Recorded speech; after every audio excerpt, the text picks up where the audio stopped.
Have you got a great idea for a business? Would you like to make it a massive success? In this video, I'll share with you some really important information on how to create your business model on a single page. We'll be using a tool called the Lean Canvas, which is used as a planning tool by innovative startups throughout the world. It covers 9 important questions to answer when creating a successful business model.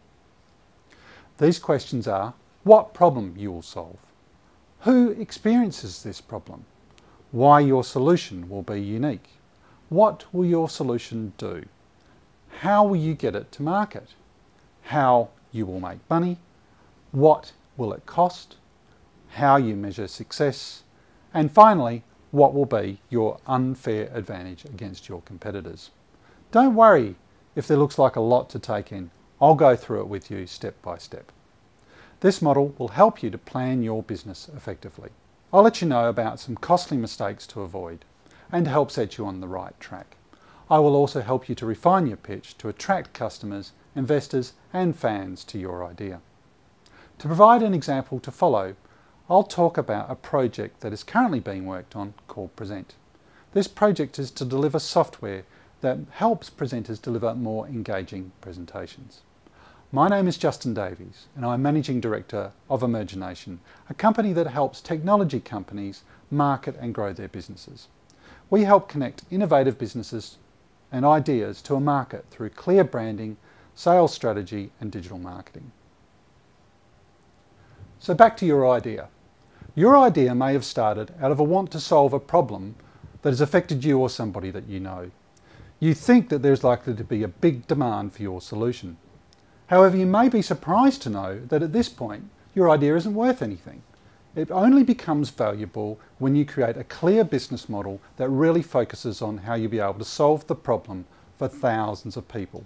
In other words, how will you grow your business? If your idea depends upon you to do everything, then you are creating a solo business, which is like a job except that you have multiple bosses. Many people love this environment and running their own solo business. Today's focus, however, is about building businesses that can scale. So let's get to the business model, the first part, and the most important part, the problem. It's about clearly articulating the problem that you will solve. And you may be surprised to know that entrepreneurs get so focused on their solution that they lose sight of the problem that they are solving. They think that the problem is so self-evident that it doesn't need explaining. However, they find that they lose their way very quickly when developing a business model, as they aren't as clear as they should be on the problems that they are solving. So step 1 is to write down what problem your idea solves. Your idea should do at least one of the following for your customers. It should save them money, it should make them money, or save them time, make them happier, or reduce their risk. In fact, you probably can find that you can apply one of these to everything that you purchase. Back to our example of the presentation software Present.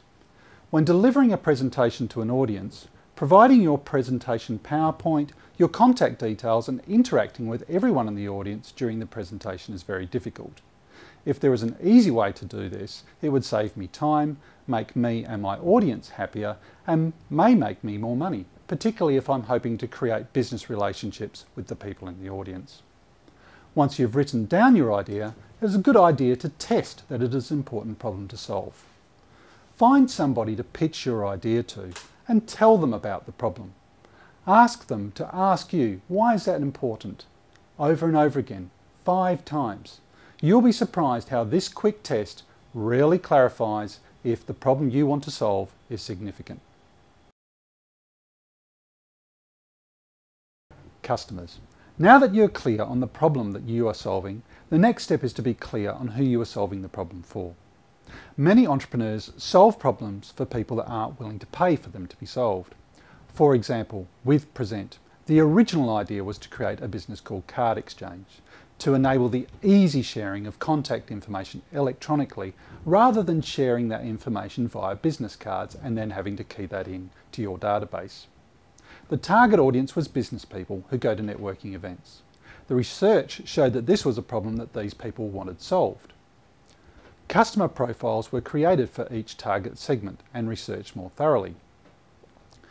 It was discovered, however, that these people were not prepared to pay very much for this problem to be solved and would move to the first free product that solved the problem. This meant that the business would spend a lot of money to create a vulnerable business, and as a result of understanding the customers, it was decided to solve a different problem. With your customer profiles, be as specific as possible. Try to describe your audience, age, gender, life stage, attitudes and interests, where they work, what type of job they have, how many people is this, where are they located. The more specific you are, the easier it becomes to market to your audience. Sometimes your product needs to be sold to an end customer via a reseller or a wholesaler, and this can become very confusing as to who is your customer. If you are getting stuck, remember the customer is the person who will pay you for your idea, product or service. If that is the reseller, then they are your customer. The third step in the business model is creating your unique value proposition.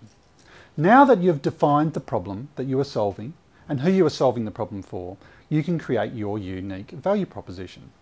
A single sentence that expresses the benefit your solution brings to your customers.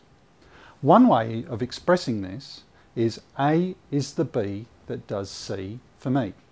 For example, Present is the slide deck and contact sharing web application that allows me to connect with my audience 1000% better during my presentation. Another example, Spotify is the digital music service that allows me to access millions of songs to any device when I want them. A great and succinct value proposition can be difficult to create, but it is worth the effort. It provides clarity on why your business exists and helps you win customers. The fourth step in the business model is describing your solution. Now is the time you actually describe what your solution actually will do. Your focus should be on what matters most to the customers that you want to solve the problems for. If this is software, a mobile app, or game, describe the most important functions, or in a game, the characters. If there's a retail store, describe the experience, the fit out, the products available. If this is a consulting business, the types of areas you will focus on. And if an information website, the unique content you will provide and the way that you will provide it. Focus on the key important parts that make it unique.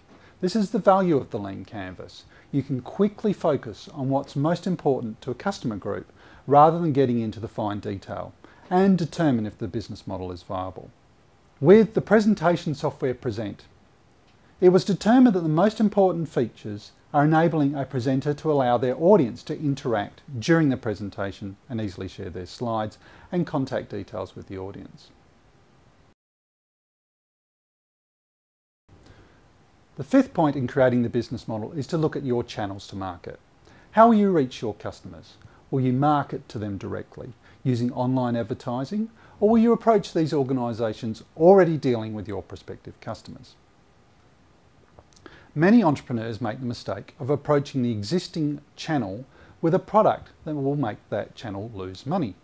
For example, imagine a software application that makes it easy for landlords to manage properties themselves without using a rental property manager.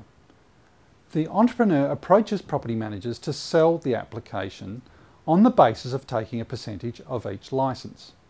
The property manager stands to make less money as a result of selling the application, so refuses.